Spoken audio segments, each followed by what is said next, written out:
Hi, I'm Rob, and I love movies. Today, I'm joined by a very special guest. Hi! Rachel. I'm the girlfriend. The beautiful girlfriend.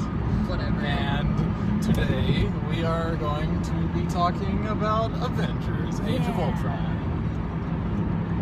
Which we finally saw this morning. Yeah, in IMAX. In IMAX 3D. 3D. So overall, I was pretty happy with it. It was fun. I enjoyed it. Yeah. What do you think? I liked it. It was really enjoyable. I mean, it was really fun. What you'd expect of like a comic book movie, you know? Lots of cool action sequences. Lots of comedy. Love that about Marvel. So a lot of people are comparing this to the first Avengers movie, and from what I've read, a lot of people are saying it's not quite as good. I think I disagree with that, and I think that's because this one was just as much fun. It was just as interesting. I enjoyed seeing these characters and watching them interact just as much as I did in the first one. And I don't dislike Loki, but Ultron was a much better villain, a much more interesting villain, a lot more fun to watch, in my opinion. And I think the only thing that Age of Ultron is missing compared to the Avengers is that it's not new. Yeah. Avengers was new. It was the first time we see all of these superheroes teaming up, and it was something really unique that had never been done before, and now that's kind of old hat, as they would say. But I don't think that in itself makes this any worse of a film. Well, I mean, I actually really liked it that it started out that way where, you know, they're as a team and they're together fighting Hydra, and they've already got, you know, their T for teamwork thing down where they can fight in this, you know, great sequence all together. They've already figured out how to go on these missions as a team and accomplish their goals, and they already have set up all of the team dynamics that they were just establishing in the first Avengers movie. Right. And so I really liked getting to see that new perspective on how they all work together. Yeah. Now they understand each other. But James Spader was perfect. He was perfect. Yeah. I don't think anyone could have been Ultron. Could have done Ultron any better than he did. No. He was fantastic. He completely made that role his own in a way that only James Spader can. Yeah. I love him so much. Yeah, he's so great. Like, because he was all, you know, sinister but snarky at the same time. Very snarky, lots of snark, and also kind of occasionally a little hint of goofiness. Yeah. That only he can pull off. Yeah. In that way, that combination of slight goofiness, but yet you're still completely terrified of him. Yeah. Well, because so much about his character was very, very unpredictable. And completely. He was, you know, he would do a lot of things where he'd kind of shock himself. Like, he'd do something and he'd be like, I can't believe I just did that. I'm so sorry. Oh my God, I just did that. And it was really interesting, but it was also utterly terrifying. But I liked that it was very clear that he didn't just do the voice, he also did the performance capture. Yes. That's one thing I was worried about when they announced that he was going to be Ultron, because he has a great physical presence. Yeah. When he's acting, and so much of his performances are in his gestures and in his facial expressions, that I was worried that if they didn't use performance capture, that they would lose so much of his range of talent. Yeah. And as soon as he walked out, as soon as he walked into that scene, you knew it's him. It was James Spader, and he was so incredible. Yeah, it was fantastic. And Vision was very incredible. Can't say too much about it because it's a little spoils. but yes, I really like that they've introduced Vision, and obviously he's going to be in Infinity Wars. If you haven't seen it yet, you'll find out why he will be important to that storyline. So yeah, I'm looking forward to, hopefully they use him in other standalone films as well. I think he would be a good addition to either Civil War or any of the other characters' standalone films. Yeah. Well, I mean, the way they've set up his character, he's definitely very crucial to the storyline. Yes. That is true, to the overarching storyline. I felt that Ultron, Age of Ultron also did a lot more of setup mythology-wise, more so than Avengers did. Setting up what's going to be going on with the Infinity Wars, and setting up Thanos, because I mean we saw him. He was a big part of in Guardians, but I really like that they made an effort to kind of connect all of those early threads and to do more of an explanation of where the mythology is headed in regards to Thanos. Yeah, like with the gems. With the gems.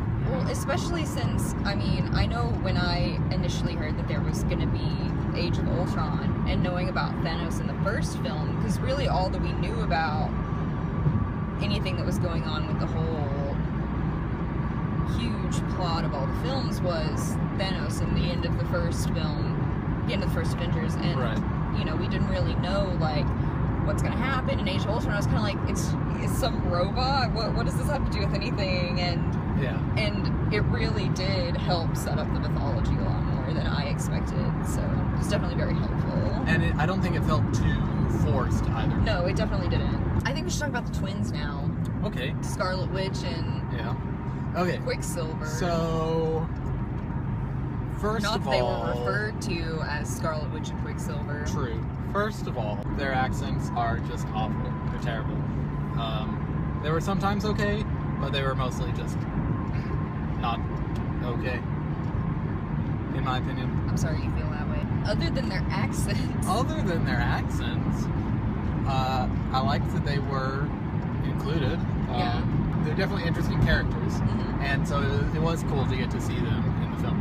Yeah. Well, it was interesting to see them set up as, like, anti-hero type characters. Yeah.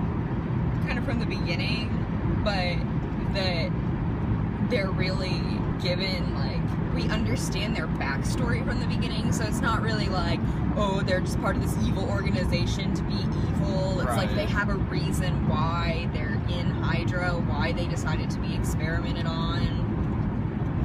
Definitely. So they have a reason for it. But I mean, of course, you know, they couldn't really explain their abilities. It was really interesting to hear them try to explain their abilities without, like, getting into infringing copyrights with 20th Century Fox. Definitely. I mean, they had a very tight rope that they had to balance on, because you want to do justice to these characters, and you have to find a way to make them interesting and relevant,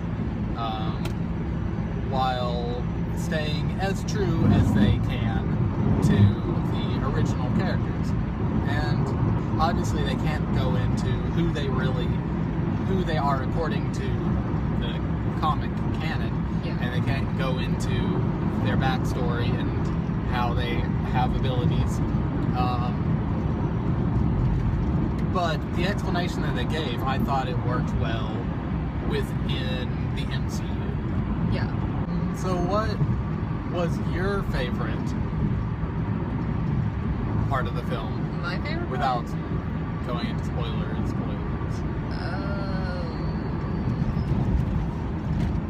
I gotta think about it. Because I don't know. Tell me your favorite part first. Oh, I don't know. What? so Scarlet Witch sets off Bruce Banner. Yeah. And then he starts rampaging, and so Tony has to call in the Hulkbuster. Yeah, the Veronica thing. Well, Veronica is the satellite that carries the Hulkbuster.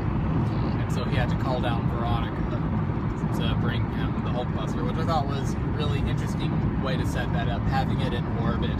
So, if Banner were to, go on a rampage, it doesn't matter where he is, Tony would have a way to bring him under control. Yeah. So what's your favorite part? What was your favorite part of the movie? I don't know. I guess, without getting too spoilery, to be honest, I think really, the Vision fight sequences were really interesting. Yes. And I like Paul Bettany, even though he's always so broody. He is pretty good. In all his roles. Yep. But what I didn't really like about the film, I don't know. I didn't like the romantic side plot. Yeah, I wasn't too enthused by that either. And I didn't really like that they that it's her role was that they kind of reduced Black Widow's role to this womanly soothing type role. When it's she used to be this warrior fighting woman role, then it's she was definitely still a warrior. I know, but it's one of these things that she tears her up is that she can't have children or something like that. And I don't know, I don't know. Yeah, that scene did. It's sticking with a bad taste. Yeah, sticking with traditional female roles and stuff. Yeah. And she's supposed to be this kind of woman that kicks your traditional gender roles in the face. So Yeah. I don't know. I feel like her character should have been treated better than it was. I always feel like her character just isn't treated as well as it should have been. Yeah. That's why she needs her own movie written by women. I would love to see her in her own movie. I think that would be incredible. I want to see Black Widow in her own film with other female SHIELD agents and all of them going and kicking butt together. That's what I want to see. I don't really like that Barton had a family, personally. Spoiler alert. I'm sorry. Well, people know that he has a farm. Spoiler. Barton has a wife and kids, and I don't. Why not? Well, I mean, it's he's got all this characterization. His character's been around for 50 years, and just kind of the way his character is written is this weird kind of loner type character, and he's not really been represented in the MCU the way he is in the way he is in the comics. It's you don't really see, but I mean, you don't really see any of his comic book personality. I mean, I know it's one thing to be oh, well, we're gonna change some things, but it's kind of I mean, I just kind of feel he's the least characterized of anybody, to be honest, and I feel that's just kind of not really doing justice By that you to mean the character. By that you mean that he feels like he's the least fleshed out of the characters? Kind of. I don't know. For so long, for all of the other movies, he's just been the guy up in the tree shooting the arrows. Yeah. And they haven't really gone into who he is and really fleshed him out as a character. That's what you're saying? But I still kind of feel even though we see that he's got a wife and children, we haven't really seen who Barton is. Well, and also the fact that we get to see a little bit of who he is through his interactions with his family. But not really as much as we have for any of the other characters. The other characters have also, had multiple movies devoted just to them. We know more about Sam than we know about Hawkeye. We know more about Falcon than we know about Hawkeye. Do we? I think so. I do agree with you. They should do a better job of expanding his character and his role. Well, and also in Matt Fraction's run, and they kept this in the comics. Hawkeye's deaf. Yeah. They haven't put that in the MCU. Yeah, that's not and at all. I just feel like he's just, you haven't gotten to like the meat of the character. Yeah, it's like, show me all your gooey insides. We haven't. He's a really interesting gotten character. that from him. And there's a lot more that they could be using him for. Yeah. That they haven't yet. Exactly. I agree. So, overall, we enjoyed the film. Yes. Very entertaining. Very entertaining. Lots of great action, as you would expect. Very much fun. Very easy to watch. Engaging. Yes. A lot of laughs. Would go watch it again, yes. Definitely would go watch it again. So I'm thinking about giving it 4.5, maybe? Yeah, I was thinking about 4.5 out of 5 stars. We are of one mind. We would. So that's about all we have to say about that. Yep. Of course, if you've already seen Age of Ultron, which you probably have, please head down to the comments, let us know what you thought about it. Otherwise, thanks for watching, and I'll see you next time.